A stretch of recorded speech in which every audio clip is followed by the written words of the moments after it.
अस्सलाम वालेकुम friends, this is Syeda नूरुलैन। मुझे उम्मीद है कि आप सब खैरियत से होंगे। अल्लाह पाक के फजल करम से मैं भी खैरियत से हूँ। So let's start today's video. पर वीडियो को शुरू करने से पहले कहते चलूँ, अगर आपने मेरे चैनल को अभी तक सब्सक्राइब नहीं किया तो सब्सक्राइब कर लें और press the bell icon button, ताकि आपको मेरी कोई भी न्यू आने वाली वीडियो मिस ना हो। तो आज का हमारा टॉपिक है स्पोर्ट्स के हवाले से बहुत ही मोटिवेशनल और इन्फॉर्मेशनल वीडियो होने वाली है।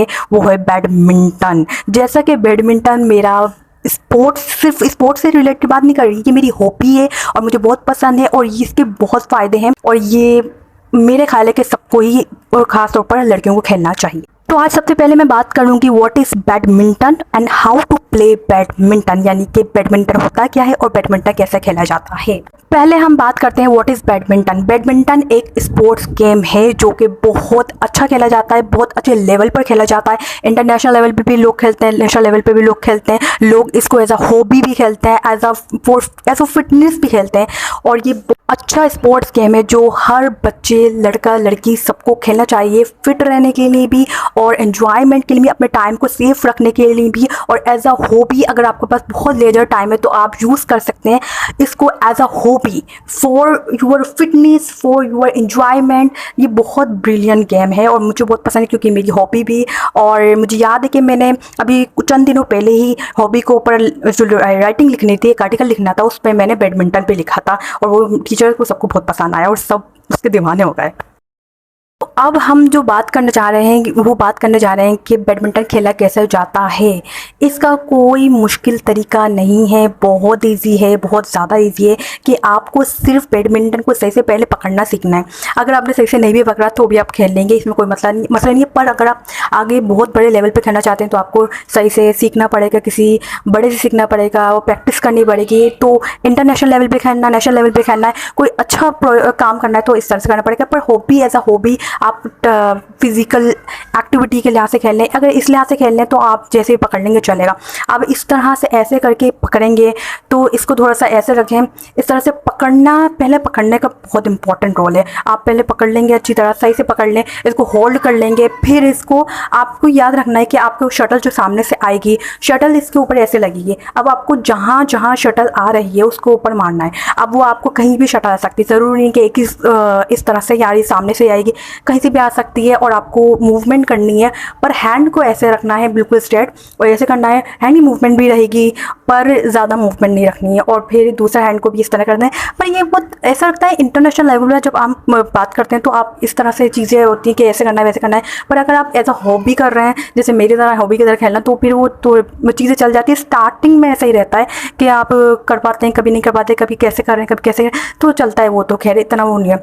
अब दूसरी चीज़ ये है कि अगर हम जैसे खुद शटल फेंक रहे हैं तो हम शटल को फेंकेंगे ऐसे, शटल को हम ऐसे फेंकेंगे कि हमने ऐसे ऊपर शटल रखनी है और फिर शटल को यूं उछालनी है। अब वो शटल आप ऐसे नहीं उछाल पा रहे क्योंकि जाहिर सी बात है, क्योंकि ऐसे बहुत से स्टार्टिंग में, बिगिनिंग में आपसे नहीं होगा ये कि शटल इस तरह रख के उछालने। इसको स्लोली उछालते हैं, ऐसे नीचे से करके उछालते हैं।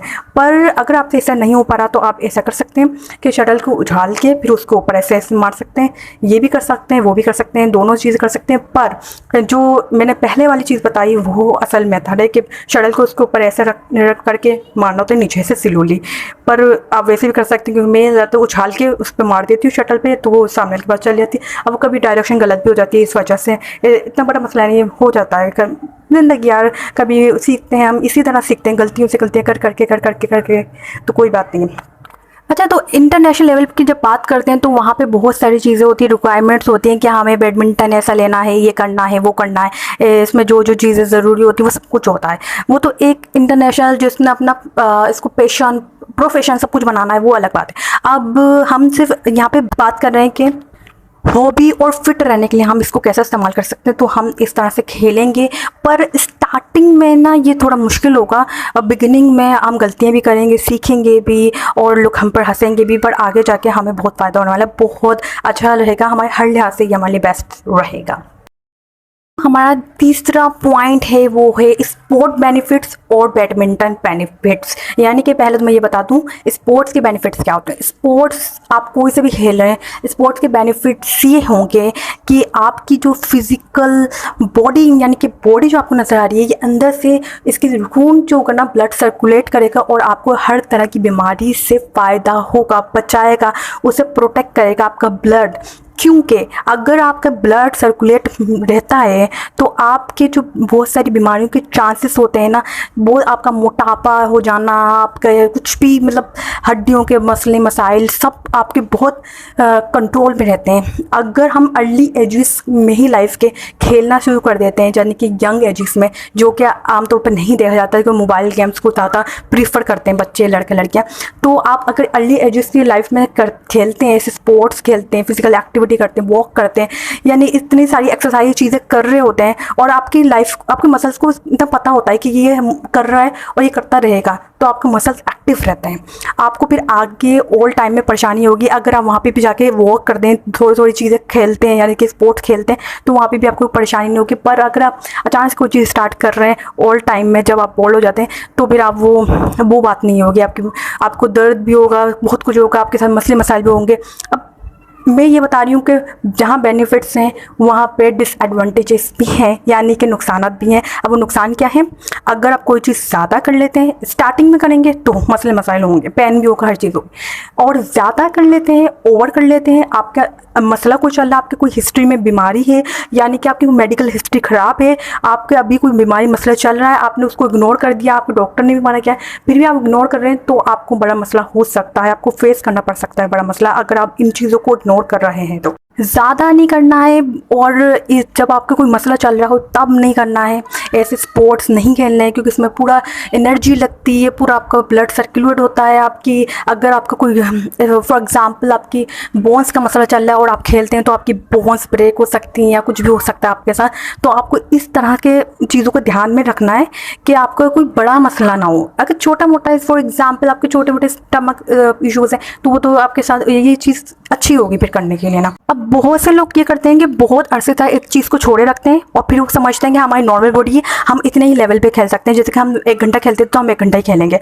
पर अगर आप काफ़ी टाइम के बाद एक चीज़ दोबारा से स्टार्ट कर रहे हैं तो आपकी बॉडी को वो आदत ख़त्म हो गई, आपके मसल्स को, आपकी बोन्स को, आपको वो आदत नहीं है, आपको ना मेंटली वो आदत है ना फिजिकली वो आदत है, तो आप डैमेज होंगे हर तरह से। अगर आप इस तरह करेंगे, वो बहुत ज़्यादा करेंगे, आपको दोबारा से ज़ीरो से स्टार्ट करना पड़ेगा। वहीं मतलब ज़ीरो से स्टार्ट करेंगे, 15 मिनट खेलेंगे, 20 मिनट खेलेंगे, फिर आधा घंटा, फिर 1 हफ्ते बाद। इस तरह एक्सरसाइजेस में भी होता है, जब आप टाइकोंडो वगैरह सीखते हैं, मार्शल आर्ट्स, तो वहाँ पे भी यही होता है, यही प्रोसेस होता है कि आपको ज़ीरो से कुछ स्टार्ट करना होता है। जब आप अपनी एक्सरसाइजेस छोड़ देते हैं, दोबारा से आपको ज़ीरो से स्टार्ट करना पड़ता है। फिर 1 वीक, 2 वीक, 15 डेज, इस तरह करके आपको उस एक्सरसाइज को बढ़ाना पड़ता है, और फिर ऐसे ही कंट्रोल में रहता है फिर आपका बॉडी भी और वो एक्सरसाइजेस। फिर ऐसा ही फ़ायदा होगा ना, नुकसान होगा। वरना अगर आप इस तरह से नहीं चलेंगे, इन चीज़ों को इग्नोर करेंगे, इन बातों को इग्नोर करेंगे, तो आपको कोई फ़ायदा नहीं होगा, आपको नुकसान होगा, कोई फ़ायदा नहीं फिर इस चीज़ का। ये आपके लिए बेकार ही साबित होगी। और फिर सब बोलेंगे, आपके जो बड़े बोलते थे कि ये चीज़ सेहत के लिए अच्छी नहीं है, बोलेंगे हाँ वाकई में अच्छी नहीं थी। क्योंकि आज के टाइम पे मैं समझती हूँ गर्ल्स बॉयज़ खुद तो इग्नोर करते हैं और आगे बड़े भी बोलते हैं ये नहीं, ये फजूल है, इससे कुछ नहीं होता, ये होता। तो एक उनकी बात है, पर वो मोबाइल को भी फजूल बोलते हैं। क्योंकि मोबाइल कहीं तक अच्छा है, कहीं तक बुरा है, कहीं पर फजूल गेम से बेहतर है स्पोर्ट्स गेम खेलना, फिजिकल एक्टिविटीज़ करना और खाने पीने का ख्याल रखना और मोबाइल का अच्छा इस्तेमाल करना। ये आप कर सकते हैं, ये सब बेहतर है उन चीज़ों जो आप कर रहे हैं अब तक। ये तो हो स्पोर्ट्स के बेनिफिट्स और डिसएडवांटेजेस। पर बैडमिंटन के बेनिफिट्स और डिसएडवांटेजेस भी बिल्कुल सेम ही हैं, पर ये कि ये आपकी अगर आप गलत तरीके से करेंगे, फॉर एग्जांपल आपको कुछ भी नॉलेज नहीं है, एक नॉलेज नहीं है और आप जाके खेलने लग गए किसी की भी, अगर आपने किसी भी तरह से अपने हाथ को ज़्यादा वो कर दिया, तो ज़्यादा प्रेशर दे दिया, तो आपको कुछ भी नुकसान हो सकता है। और फ़ायदा ये है कि अगर आपको पता नहीं है फिर भी आप सही से खेलने की कोशिश करते हैं, स्लोली और सीखने की कोशिश, देखते हैं, लोगों को ऑब्जर्व करते हैं कैसे खेलने, लोगों से बातचीत करके मालूम करने की कोशिश करते हैं, यूट्यूब पे वीडियोस देखते हैं और इस तरह से आप सीखते हैं, खुद प्रैक्टिस भी करते हैं, तो आप इससे से फ़ायदा उठा सकते हैं। ये I think badminton is one of the most great physical activity, sport game and hobby, and I like most to play to this sports game. Okay friends, उम्मीद है कि आपको वीडियो अच्छी लगी होगी और अपने फ्रेंड्स के साथ ज़रूर ये इन्फॉर्मेशन शेयर करेंगे। सो अल्लाह हाफिज़, टेक केयर, मिलते हैं किसी अच्छी सी नेक्स्ट वीडियो में। जब तक के लिए remember me in your precious prayers.